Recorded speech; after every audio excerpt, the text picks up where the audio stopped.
Dernière vidéo, t'es passé au travers de ma formation gratuite que j'ai mis sur pied en fait pour vraiment t'aider à t'ouvrir les yeux, à avoir des prises de conscience par rapport à certains éléments, que ce soit intérieur surtout ou extérieur à toi, pour t'aider à oser. Oser rêver plus grand, oser te mettre en action, oser foncer, affronter tes peurs. Peu importe, et aujourd'hui, dans cette dernière vidéo, je voulais te parler de tes croyances. Pourquoi tes croyances? Parce que tes croyances, c'est ta fondation, ok? C'est la même chose que quand tu veux te construire une maison. À quel point est-ce que c'est important d'avoir des fondations solides avant de construire le reste de ta maison? Je te pose la question. Est-ce que c'est important d'avoir des bonnes fondations? Oui, c'est la base. Si tu n'as pas des bonnes fondations, il y a des chances que ta maison s'effondre ou qu'il y ait beaucoup de problèmes qui soient engendrés par ces mauvaises fondations. Tes fondations à toi, c'est tes croyances. Si tes croyances sont pas là pour te propulser, tes mises en action ça va avoir beaucoup de répercussions sur tes mises en action. Pourquoi? Parce que si tu as des croyances qui te limitent, si tu as des croyances qui sont contre les mises en action que tu veux faire, tu vas t'auto-saboter. Toujours.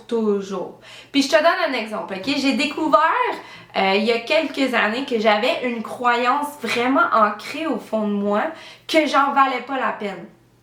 Puis cette croyance-là avait des répercussions énormes sur mes mises en action. Parce que nécessairement, si t'en vaut pas la peine, tu prends pas de risques, tu t'affirmes pas, tu te mets pas de l'avant. Nécessairement, ça vient avec des conséquences. Puis, j'étais pas allumée, je les voyais pas. J'avais aussi la croyance que j'allais toujours devoir courir après l'abondance. Que l'abondance allait jamais venir vers moi. Puis ça, je l'ai appris récemment. Puis j'ai eu des problèmes côté financier. Puis aujourd'hui, maintenant que j'ai mis en lumière cette croyance-là, je peux comprendre.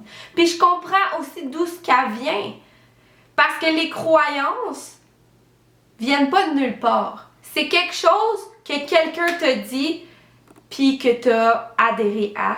C'est du modelage que tu as fait quand tu étais plus jeune. Donc, tes parents, c'était quoi leur croyance à eux? Si tes parents te disent l'argent, c'est mal, l'argent, c'est mal. Si tu adhères à cette croyance-là, tu vas grandir, puis ta croyance va devenir ta réalité. C'est comme une paire de lunettes qu'on met. On est convaincu que c'est notre réalité. L'ensemble de tes croyances est ta réalité. Mais ce que je veux que tu comprennes aujourd'hui, c'est qu'elles t'appartiennent pas. Si tes parents t'ont dit que l'argent c'était mal quand tu étais jeune et que c'est devenu une de tes croyances, c'est pas nécessairement obligé de le rester. Tes croyances ne t'appartiennent pas. Tu peux à tout moment décider de changer les choses, de changer tes croyances, de transformer tes croyances pour qu'elles te propulsent au lieu de te limiter. Ma croyance que j'en valais pas la peine, mon Dieu que ça me limitait. J'ai dû faire un travail énorme pour la transformer parce que je m'auto-sabotais. C'est impossible d'atteindre le succès si, au fond de moi, je croyais que j'en valais pas la peine. Tu comprends un peu le principe? Toutes ces convictions-là que tu as en toi, tes fondements, ta fondation en fait, c'est ta réalité. Mais c'est pas obligé de rester ta réalité. Fait que je veux que tu prennes un petit moment là, avant qu'on se laisse pour réfléchir. Ton discours intérieur, il ressemble à quoi? Est-ce que t'es ta meilleure amie ou t'es ta pire ennemie? Qu'est-ce que tu te répètes tout le temps? Est-ce que tu te répètes que tu es capable ou que t'es pas capable, tu y arriveras jamais? Est-ce que tu te dis que tu mérites le succès? Que tu mérites d'atteindre tes objectifs, tes rêves? Ou tu t'auto-sabotes? Réfléchis un peu. À quoi est-ce que ton discours ressemble. Puis pourquoi je te parle de ton discours intérieur? C'est parce que j'ai appris en fait que ton cerveau était toujours à tes ordres, ok? À chaque fois que tu te dis quelque chose, ton cerveau, lui, ce qu'il fait, c'est à vos ordres, mon caporal. Puis ce qu'il va chercher à faire, c'est de valider ce que tu dis dans ta réalité, ok? Puis je vais te donner un exemple avec ma croyance que j'en vaux pas la peine. Je me répétais toujours que j'en valais pas la peine, en fait. C'était inconscient, là. Je me répétais que j'en valais pas la peine, puis mon cerveau, lui, ce qui s'est mis à faire, c'est à vos ordres, mon caporal, je vais te valider, je vais te prouver que c'est vrai que t'en vaux pas la peine. Ce qui faisait en sorte que mes mises en action allaient en conséquence de cette conviction-là que je me donnais en moi. OK? Quand j'allais, par exemple, à des séminaires, on s'entend que dans un séminaire, il va y avoir des activités où tu vas devoir entrer en contact avec des gens que tu connais pas. OK? À tous les séminaires, en tout cas, que j'ai été, il a fallu que je fasse des exercices comme ça, d'aller se présenter à des gens que tu connais pas, puis ainsi de suite. Moi, ce que je faisais quand j'allais dans un séminaire, je m'assoyais en arrière où il y avait personne.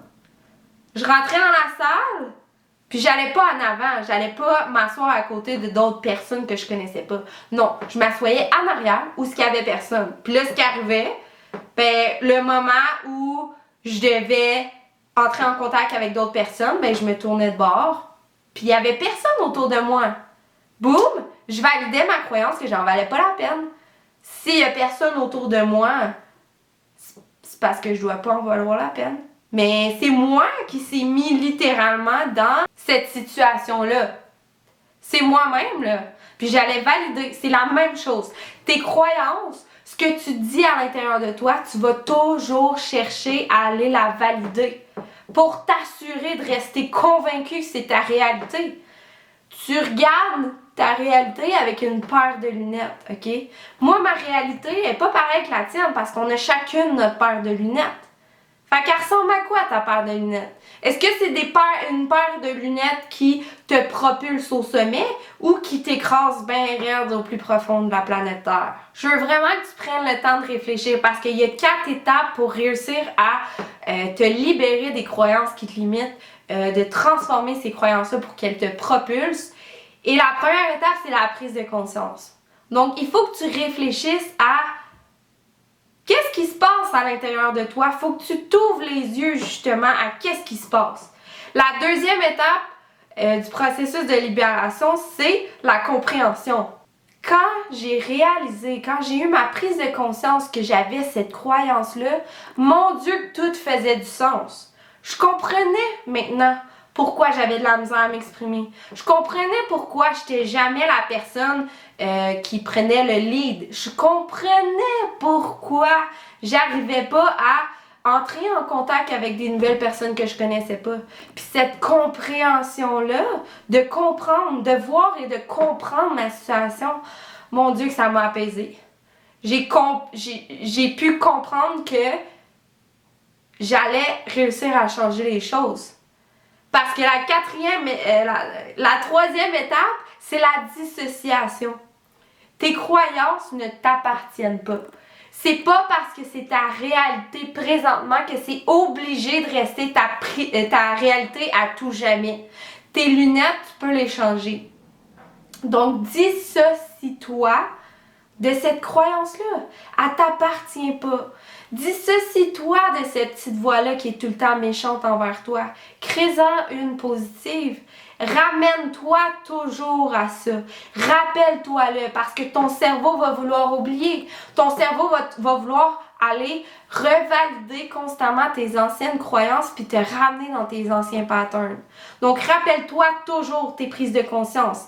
Que ce soit des post-it, des affiches, des alarmes, peu importe. Rappelle-toi de ces prises de conscience-là. Puis rappelle-toi qu'elles ne t'appartiennent pas. Elles sont pas à toi, tu les as appris. Quelqu'un te dit quelque chose, tu as vécu une expérience, que tu as décidé de prendre ça comme étant ta réalité. Mais à tout moment, tu peux dire maintenant, j'en veux plus, puis tu peux changer les choses. Puis la quatrième étape, c'est le reconditionnement. Donc, maintenant que tu connais ta croyance, ça va être important de te reconditionner, de transformer ces croyances-là pour qu'elles soient de ton côté plutôt que l'inverse. OK?